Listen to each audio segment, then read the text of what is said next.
सामाजिक ज्ञान विषय के अंतर्गत आज हम अर्थशास्त्र के बारे में पढ़ेंगे, जिसमें अध्याय 15 आर्थिक क्रियाओं की समझ, किस तरीके से आर्थिक क्रियाओं के द्वारा हम अपनी आवश्यकताओं को पूर्ण करते हैं, इनके बारे में आगे समझेंगे। आर्थिक क्रियाएं की समझ, इसके बारे में आज समझेंगे कि आर्थिक क्रियाएं क्या होती हैं। आर्थिक क्रिया के अंतर्गत वह आता है जो हम अपनी आवश्यकताओं की पूर्ति के लिए जो कार्य करते हैं और उन्हें विभिन्न प्रकार के कामों में विभक्त किया जा सकता है। जैसे कार्यों को करने के लिए क्या करते हैं, वस्तुओं का उत्पादन होता है। जैसे उदाहरण के तौर पर आप लिख सकते हो, बांस की टोकरी बनाना है, कपड़ा बुनना है, खेत में फसल उगाना है या कारखाने में सीमेंट तैयार करना। इस तरीके से जो कार्य होता है वह आर्थिक क्रियाओं के अंतर्गत मानी जाती हैं, जिससे हम क्या करते हैं, आर्थिक क्रियाओं को हम पूर्ण करते हैं। जो हमें आय मिलती है, हम उस आय से अपनी आर्थिक क्रिया होती है जो अलग अलग तरीके से होती है, और उस तरीके से हम क्या कर सकते हैं, अपनी ज़रूरतों को पूरा करते हैं। जैसे कई कार्यों के द्वारा लोगों को सुविधा और सेवा प्रदान की जाती है, लेकिन किराना व्यापारी सेवा प्रदान करता है, लेकिन जो बस चलाने वाले रहते हैं वह वाहन की सुविधा प्रदान करते हैं। अब इस तरीके से देख सकते हो कि किस तरीके से सुविधा उपलब्ध की जाती हैं, जिसमें अधिकांश क्रिया ऐसे होती हैं जिसे हम धन के लेन देन, और कुछ ऐसी क्रियाएं होती हैं जहां वस्तु और सेवाओं को प्राप्त करने के लिए धन का लेन देन नहीं करना पड़ता। इस प्रकार की जो क्रियाएं होती हैं वह आर्थिक क्रियाएं होती हैं। हम इस अध्याय में किस तरीके से आर्थिक क्रियाओं को पूर्ण रूप से किया जाता है और किस तरीके से हमें सुविधाएं एवं सेवाएं उपलब्ध होती हैं, आगे देखते हैं। विभिन्न आर्थिक गतिविधियां इस चित्र के माध्यम से आपको दिखाई दे रही होंगी कि किस तरीके से आर्थिक गतिविधियां होती हैं, जिसमें मुख्य रूप से कुछ चित्र दिखाया गया है, जिसमें किसान द्वारा अनाज उगाना एवं बेचना उनकी जो आर्थिक क्रियाओं को वह पूर्ण करती हैं। व्यापारी और उत्पादित सामग्री को खरीदना एवं बाजार में बेचना उनका कार्य है। मिट्टी से मटके बनाकर क्या करना है, बेचना, वह उससे आर्थिक मिलती है, वह अपनी ज़रूरतों को पूर्ण करते हैं। दुकानदार क्या करते हैं, दुकान लगाकर बिस्किट, नमकीन या जो भी वस्तुएं होती हैं वह बेचते हैं, और जो आर्थिक मिलती है उससे वह अपनी आवश्यकताओं को पूर्ण करता है। इसके अलावा और अन्य उदाहरण भी मिलते हैं। कारखाने द्वारा कागज बनाकर बेचना है, जंगल से शहद एकत्र कर बेचना एवं मछली पालन कर एवं बेचना। आजकल क्या होता है, कंपनी द्वारा बॉक्साइट का खनन करना एवं दूसरी कंपनी को बेचना। इस तरीके से कार्य भी आर्थिक गतिविधियों के माध्यम से लिया जा सकता है। वस्तु एवं सेवाओं का जो उत्पादन है और इन दोनों तरह के जो कार्यों को अर्थशास्त्र में क्या बोलते हैं, आर्थिक क्रियाओं की समझ कहते हैं। इसके पहले हम आर्थिक क्रियाओं के अर्थ को समझे हैं और किस तरीके से यह विभिन्न आर्थिक गतिविधियां प्रदान की जाती हैं। तो इस तरीके से आर्थिक क्रियाओं के बारे में समझें। अर्थव्यवस्था के क्षेत्र, जिसमें विभिन्न प्रकार की आर्थिक क्रियाएं को शामिल किया गया है, वह किसी न किसी क्षेत्र से भी संबंधित माना जाता है।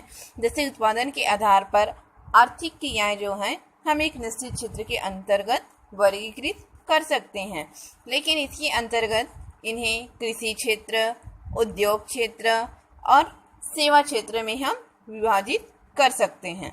आइए देखते हैं पहला इनका कृषि क्षेत्र। कृषि क्षेत्र के अंतर्गत इस क्षेत्र में जो उत्पादन प्रक्रिया होती है वह मुख्यतः प्रकृति पर निर्भर होती है। पहले कृषि कार्य किया जाता था, तब क्या करते थे, वह सिंचाई के लिए वर्षा पर आधारित रहते थे। इसमें प्राकृतिक प्रक्रिया जो और संस्थानों का उपयोग किया जाता था, और इसमें विभिन्न प्रकार की फसलें जिसमें धान, गेहूं, मक्का, बाजरा, कपास आदि उत्पादन में किया जाता था। कृषि से संबंधित जो क्षेत्र, तो कृषि के अंतर्गत वनोपज भी आ जाता है। तो इनमें शामिल जो है फूल, फल, जड़ी बूटियां, शहद, गोंद सहित कई वनस्पतियां प्राप्त होती हैं वनोपज के अंतर्गत। और यहाँ अन्य क्षेत्रों में पशुपालन, मत्स्य पालन जैसे क्षेत्र भी शामिल किया जाता है, जो कृषि क्षेत्र से संबंधित शामिल किया गया है। दूसरा आता है उद्योग क्षेत्र।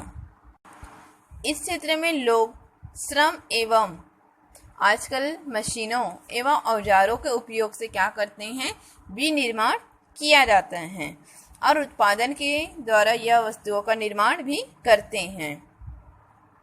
विनिर्माण के अंतर्गत आप ले सकते हो बांस की जो विनिर्माण है वह टोकरी बनाना है, गन्ने का हो जाता है गुड़ बनाना, चमड़े का हो जाता है जूता बनाना और चूना पत्थर से सीमेंट बनाना।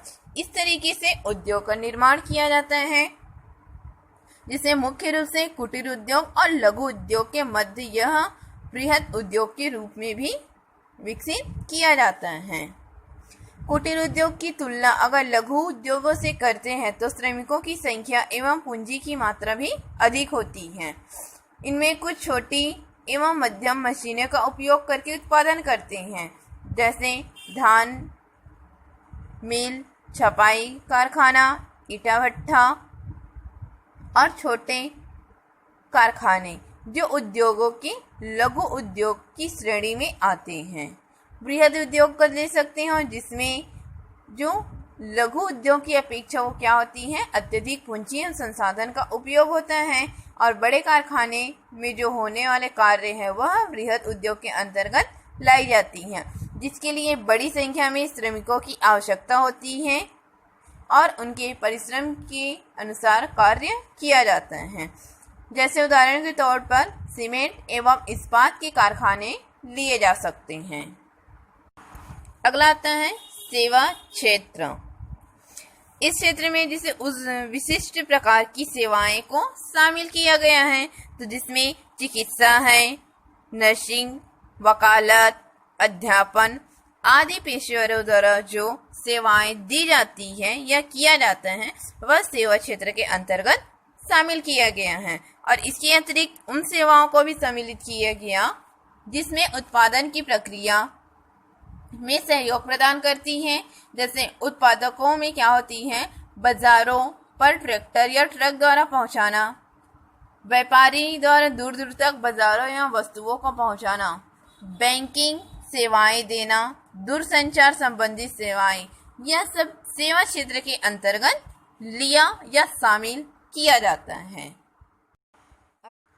वस्तुओं और सेवाओं के उत्पादन की गणना कैसे करें और क्यों, आइए देखते हैं क्यों और कैसे।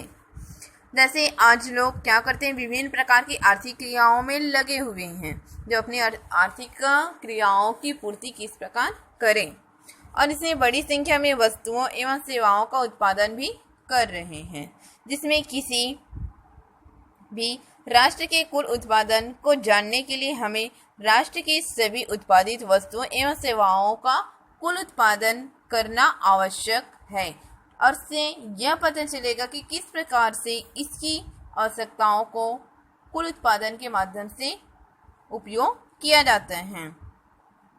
जैसे हजारों वस्तुएं एवं सेवाएं की गणना करना भी असंभव माना जाता है, क्योंकि यह सेवाएं और वस्तुओं की जो सहयोग एवं उत्पादन में तो अनेक और असंभव माना जा सकता है। लेकिन हम चाहे तो सभी वस्तुओं की एक सूची बना सकते हैं, परंतु यह जो वस्तुओं की सूची मात्र से अगर गणना करें तो वह मुश्किल भी हो सकता है, क्योंकि विभिन्न वस्तुओं व सेवाओं का मापन भी अलग अलग पैमाने से होगा, वह एक तरीके से नहीं किया जा सकता और यह एक समस्या भी है। तो समस्या का जो समाधान के लिए हम क्या कर सकते हैं, मुद्रा जो होती है रुपए, उसके अनुसार उनका उपयोग कर वस्तुओं एवं सेवाओं के मूल्यों का योग भी कर सकते हैं, जिससे इनकी उत्पादन किस तरीके से और कुल उत्पादन किस प्रकार होता है यह पता लगाया जा सकता है। जैसे उदाहरण के तौर पर यदि 500 किलोग्राम शक्कर 30 रुपये प्रति किलो की दर से बेची जाती हैं। तो शक्कर का जो मूल्य है वह 1500 रुपये हुआ। लेकिन 30 रुपये प्रति लीटर की दर से अगर कहीं 100 लीटर दूध का मूल्य 3000 रुपये हुआ और एक डॉक्टर द्वारा जो आँख को ऑपरेशन के लिए वह 5000 रुपये प्रति ऑपरेशन की दर से 10 ऑपरेशन किया, जिसका वह मूल्य 50,000 रुपये हुआ। तो इस तरीके से हम देख सकते हैं तीनों का जो उत्पादन है, कुल मूल्यों को जानने के लिए हमें निम्न एक तालिका के माध्यम से समझते हैं। इस तालिका के माध्यम से आप देख सकते हो कि शक्कर का जो कुल है वह 15,000, दूध वह 3,000 और इसमें आँख का ऑपरेशन जो दिया था वह 50,000 है। इसमें कुल मिला के 68,000 जो दिया हुआ है कुल उत्पादन के रूप में दिखाया। कुल उत्पादन के अंतर्गत हमने देखा कि तीनों वस्तुओं में सेवाओं का मूल्य को जोड़ा गया, परंतु इसमें जो सभी वस्तुएं एवं सेवाओं की गणना करें तो हमें किस प्रकार उसकी उत्पादन किया जाना है और किन वस्तुओं की अन्य किसी वस्तुओं का उत्पादन उपयोग किया, इसमें अनेक समस्याएं हैं। लेकिन ऐसी परिस्थिति में सभी वस्तुओं के मूल्य को जोड़ना क्या उचित होगा? तो इसके लिए हम यह कर सकते हैं कि वस्तु या सेवा की गणना करने की आवश्यकता नहीं है।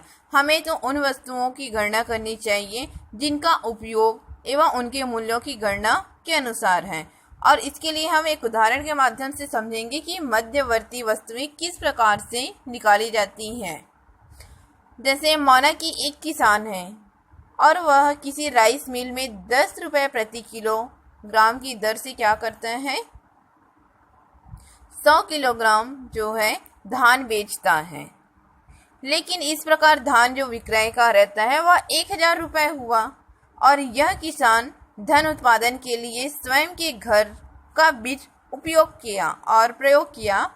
फिर भी राइस मिल वाला 10 किलोग्राम धान से वह 60 किलोग्राम जो चावल तैयार कर जिसे वह 20 रुपये प्रति किलोग्राम की दर से दिया। लेकिन किसी मुरमुरा दुकान, मुरमुरा का अर्थ होता है, आप छत्तीसगढ़ी में सुने ही होंगे, मुर्रा है ना, मुरमुरा का अर्थ होता है मुरमुरा जो है दुकानदार को बेच देता है। लेकिन इस तरह चावल का विक्रय भी मूल्य जो है 1200 रुपये हुआ। लेकिन जब अगले हम चरण में जाते हैं तो मुरमुरा दुकानदार उस चावल को क्या करेगा, 55 किलोग्राम मुरमुरा तैयार कर 50 रुपये प्रति किलोग्राम की दर से उपभोक्ता को बेचा। इससे अतः यह चावल का मुरमुरा जो अंतिम उत्पादन के रूप में उपभोक्ता तक पहुंचा। तो यहाँ भी राइस मिल से चावल, फिर चावल से मुरमुरा, इस प्रक्रिया को करते हुए जब वह मुरमुरा उसे प्राप्त होता है उपभोक्ता को, तो इस उदाहरण से जो मुरमुरा दुकानदार के लिए धान एवं चावल जो है वह मध्यवर्ती वस्तुएं कहलाएगी।